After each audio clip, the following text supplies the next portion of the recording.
ظن أنه عثر على كنز، لكن فجأة حشرة تسللت إلى معدته، بدأت تتحرك باستمرار داخل جسده، وفي النهاية تسللت مباشرة إلى دماغه. عندما استيقظ جوردان كان شخصا مختلفا، هو الذي لم يأكل لحما نيئا قط اشترى حاوية شحن كاملة منه، ولكي لا تلاحظ زوجته وكذب أخبرها أن الحاوية كانت هدية عيد ميلادها. ومع مرور الأيام انتشرت بقع حمراء على رقبة جوردان، كان جسده يتصلب تدريجيا. قبل أن نكمل هذا الفيديو، إن كنت تحمل في قلبك حب الله وتؤمن أن محمدا رسول الله خير من مشى على الأرض، فلا تتردد في دعم هذا المقطع بالإعجاب ومشاركته مع من تحب، فالكلمة الطيبة قد تلامس قلبا وتترك فيه أثرا لا ينسى. ومع ذلك ازدادت رغبته في تناول اللحم النيء.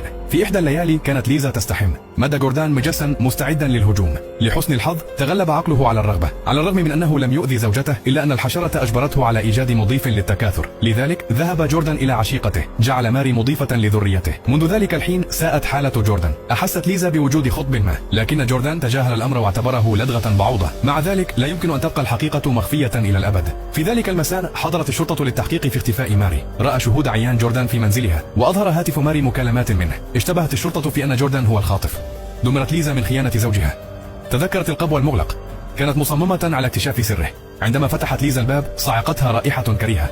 سحبت الغطاء البلاستيكي ببطء، كاشفة عن مشهد مرعب كان بشعا للغاية، لدرجة يصعب معها رؤيته.